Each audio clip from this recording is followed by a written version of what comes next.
힘들어 죽겠다. 왜 이렇게 너? 내가 봤을 때는 너무 길다 진짜.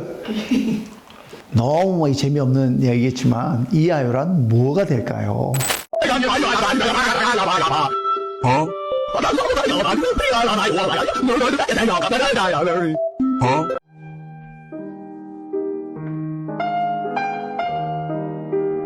안녕하세요. 교수 박정희입니다. 이전 시간에 우리 환경평가 방법론으로 LCA에 대해서 알아보았습니다. LCA 평가 방법론은 필요로 하는 데이터가 너무 많고 또한 물리적인 시간과 비용에 대해 부담이 크다는 그 한계가 있었습니다. 이에 대한 대안으로 요즘은 LCI에 기반한 평가를 하는 LCIA에 대한 관심도가 높아지고 있습니다. 재료, 부품 또는 조립품 생산과 관련된 환경 안팎으로의 에너지 및 재료 흐름에 대해서 개별적으로 이들의 모든 움직임을 기록, 관리하는 회계가 되겠습니다. 그러면 이러한 모든 요소들은 개별적으로 다 관리하는 것이 아직까지도 엄청난 비용이 들 뿐만 아니라 집계 방식과 관련해가지고 여전히 상당한 미싱이 생길 수 있습니다. 그리고 빠르게 변화하는 기업의 제조 환경을 고려할 때 현재 개별 기업들에게 기업의 회계 정보를 요구하는 포닥 간편한 산업 연관 방식도 정확하게 수행되기 어려운데 여전히 이러한 LCIA가 이상적임에도 불구하고 그 한계점이 지속적으로 나타나고 있다는 게 큰 문제가 되는 거죠. 그래서 전 세계적으로 이 LCA 방식보다 적은 시간과 비용으로 탄소 배출을 파악할 수 있는 산업 연관 방식의 응용이 보다 현실적인 대안으로 활용되고 있습니다. 이렇게 환경적으로 확장된 산업 연관 방법론을 점점 채택하려는 그 움직임이 늘어나고 있습니다. 여러분, 그러면 우리가 알아야 될 게 뭡니까? 이 EIO가 도대체 뭔지를 알아야 되는 거죠.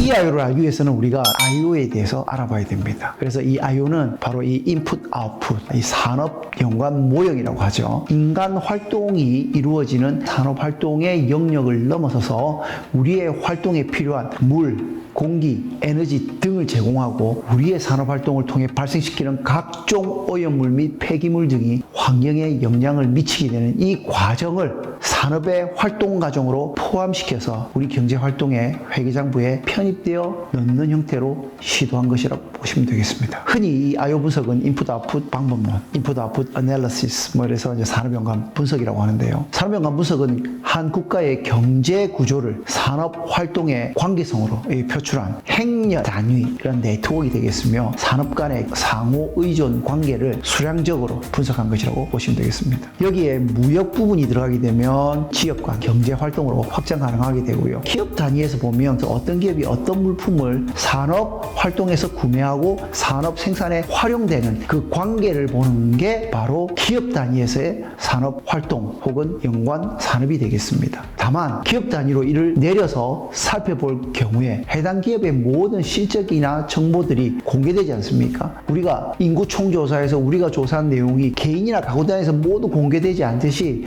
해당 조사된 내용이 합해서 국가 단위에서 혹은 지역 단위에서 공개가 되는 겁니다. 특히 기업 운영과 관련해서 이런 내용들이 공개되게 되면 기업들의 조사 참여에 반발심이 커져서 이런 부분들이 더욱 조사하기 어렵게 되는 부분들이 크기 때문인 거죠. 그래서 이 IO표는 지금까지 국가 혹은 지역 단위에서 수집되어 공표되어 왔는데요. 행렬식 형태라서 나라 혹은 지역의 경제 구조를 이해하고 이들의 관계 속에서 어떻게 한 국가의 경제가 변해왔는가를 우리가 누적적으로 살펴볼 수가 있게 되는 겁니다. 제가 예를 하나 들어볼게요. 우리가 만약에 농업과 제조업 이 두 가지만 산업이 있다면 농업 제품을 만들기 위해서는 농업에서 들어오는 정도가 있고 제조업에서도 또 들어오는 정도가 있겠죠. 그래서 농업에서 물품이 만들어지게 되는 겁니다. 마찬가지로 우리가 제조업도 어떤 물품을 만들려고 그러면 제조업에서 농업에서의 어떤 물품을 써야 하고 또 제조업에서의 물품을 써서 바로 2x2 매트릭스가 만들어지게 되는 거죠. 이러한 농업과 제조업 간의 경제 활동이 산업 내에서 어느 정도의 포션을 가지고 움직이지는가가 바로 이 산업 연관 행렬식이 되는 것입니다.